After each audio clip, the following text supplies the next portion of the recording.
Did you know that most people lose money, up to 95%, trading and buying cryptocurrency? It's true. Even when people are in a profit, they don't know when to sell and take a profit. But today we are going to cover how to increase the probability of you being in the top 5 to 10% of people that make money as opposed to lose money by increasing your financial health. If you don't know me by now, my name is Jagir. My name is Jagir. I'm the award-winning author of The Extraordinary New Venture Capital Opportunity, How to Invest Like a Pro. Been featured in the best-selling book, High Probability Trading Strategies, back in 2008, where I only used to focus on trading currencies, but now exclusive on cryptocurrency. We are doing a 9-part series on how to stack the odds in your favor to win the game of crypto tennis. And we are on part 6 today, where we are going to go for an end of a wave, 5 of a C over 2. What does that mean?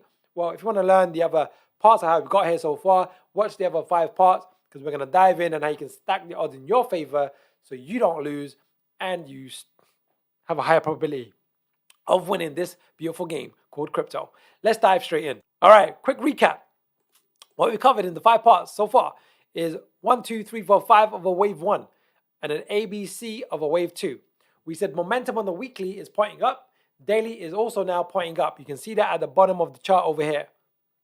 We've done a further degree of wave count called a wave 1, 2, 3, 4, 5 of a wave C over 2, which stacks the odds in your favor. This is Solana we're looking at, by the way, which is what we covered in July last year. We're just backtracking to show you how you can do this in advance. Then we did a Fibonacci retracement. That's what this green line is over here, where we measured this wave 1 and projected it down, this retracement. We did an external retracement in part 4, I think it was, or part 5. And we did something called an alternate price projection. Bump, bump, bump. So now this alone it's just brilliant. This is very, very, very high probability. But what we said in the last part is, can we do better? Can we stack the odds even more in our favor? Well, what most people don't realize is that these waves over here, this 1, 2, 3, 4, 5, they all have a relationship to each other. In fact, I want to do it this way today. I'm going to do it this way. I'm going to show you this. It's so powerful. We're going to focus and we're going to finish over here, but as a bonus, I'm going to show you this also. Yeah, this is a 5-wave structure to the downside. But before I show you this, let me show you a 5-wave structure to the upside. And it's the exact same thing. We're looking for the end of a trend, because it's a great saying. The trend is your friend. Ride it until its end, until it reaches its bend. In other words, when it's ready to reverse, you should be looking to sell. When it's ready to reverse on the downside, you should be looking to buy. And that's what we're looking for. So here we've got this 5-wave sequence to the upside. Right? You see this? This 1, 2, 3, 4, 5. Can we project this in advance before this reversal happens? The answer is yes. We're going to measure this, and I'm going to show you how in a second. And we're going to hit this number over here. There's 3 key ratios, 38, 50, and 62. So 62 and 100. And you'll see in this particular case, if I use candlesticks, you can see that the market got very close to this peak.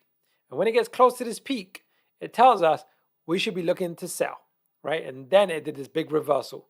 And now I'm going to show you step by step on how we got this ratio. But this time, what we're going to do is we are going to use it on the downside. On the downside, yes, for this wave C. That's the focus, because we want to get a high confluence of events with what we already have. And what we're going to use is something called an alternate price projection in TradingView, which is a software that I'm using. It's called a trend-based fib extension. What we're going to do is we're going to measure wave 1 to wave 3. And this often has a relationship to wave 5. This wave 5 in itself. And the 3 ratios that we want to be aware of, I'm going to write them out today. I'm going to write it as a decimal, because often it's as a decimal, and I'll write them over here. There's 3 that we want. There's 0.382. These are all Fibonacci ratios, or they have relationships to Fibonacci ratios. And 1. 1 means 100%, right? So as a percentage, let me just write it like this, because sometimes, some people are used to numbers, and some people don't like numbers, right? And we want to make sure that everyone knows that it can be relatively easy. 61.8%, and we'll just clean this up in a second, equals 38.2%. If you don't know, I used to be a math teacher, so I used to teach in secondary school, and I was qualified to teach up to A level, but we don't need A level math, we don't need degree level math, we just need simple mathematics. These are the three key ratios. So now what I'm going to do, it requires 3 clicks, the tool that I'm going to show you right now. The first click is we're going to click at the top of wave 1. The second click is going to be at the end of wave 3, what we're calling end of wave 3. And then the third click is going to be at the top of wave 4. And that's going to give us our projection from the top of wave 4 to the downside, right? And the typical maximum is 100%, which we can see over here. But what we're really looking for is a cluster. Does any of the ratios cluster over the current ratios that coincides with a wave 5 of a wave C of a wave 2? So now let's use it. So we're going to double click this. Let's do it to the side again. Let's do it over here. So we're going for this top of this wave 1, which happens to be the end of a wave B, the low of a wave 3, from the top of this wave 2. We've got these 3 ratios, but look at this. Look at this red line over here in particular. We've got these 2, which I want to really, really highlight. We've got this 62% and this 100%, right? Very, very significant because the end of wave 5 is in that zone. Which makes it incredibly high probability. So what I like to do is we get rid of the 38. That's not relevant. We could even get rid of the 62, and it's really this 100% that's over here, or we can keep both. Both give us valuable information. So now what we have is incredible high probability. Let's get rid of this also.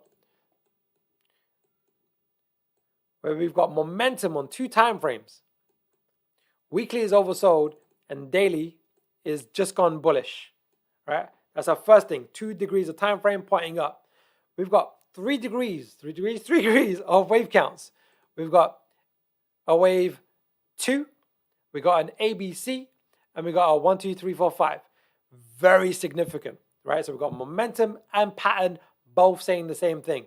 We're coming towards the end of a potential trend of a wave 2, which acts as a launch pad before a wave 3 takes off. Very important. Then we got these Fibonacci ratios. We got a retracement. We've got an external retracement, and we've got alternate price projection of a wave A and a wave C. And now we've got an end of a wave 5 target in this zone over here. So now what this tells us is this very small zone. We can almost pinpoint that this is likely, high probability, that this zone is going to act as a launch pad.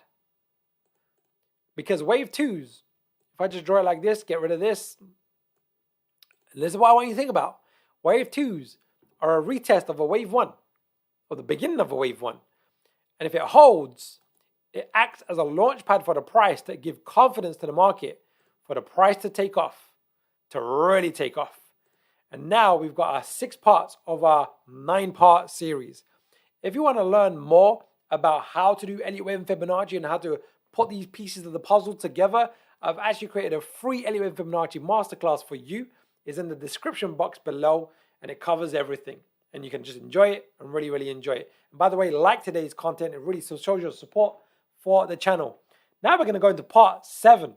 Part 7, I've just made a note over here, is pulling it all together to make sure we are seeing how this all coincides and how we can leverage this information. This over here is Solana, but we want to look how we can also apply this to other charts in advance, because wave 2s are very, very common. Markets moves in 5s and 3s, 5s and 3s, 5s and 3s. And when we see it in advance, we want to use that information and leverage that information. So again, like, subscribe, hit the bell notification, take the free Elliott Wave Fibonacci masterclass. Enjoy it. Let's finish on a quote. It is from Benjamin Franklin. Benjamin Franklin is chapter 4 in my book. It is, he or she who is good for making excuses is seldom good for anything else. I do a lot of coaching, a lot of mentoring, a lot of students. And what I'm looking for is students that have fire in their belly, that understand the learning curve, that knowing mistakes and failure are a part of learning. In fact, success cannot occur without it. And I don't really like excuses. I just like actions. Knowing it's okay to fall over, pick yourself up, dust yourself off, and try again and get to work. And keep doing one step at a time and leverage the information that I'm giving you. Fibonacci, Elliott wave, momentum, take the masterclass, learn it, repeat it, and everything else. So in part 7 of this 9-part series, we're going to do a bit of a summary to bring everything together before we look at what actually happened with Solana and how we can then project in advance what's likely to happen before a major trend reversal and ride the wave and maximize your gains and minimize your downside. All right, keep well, see you soon.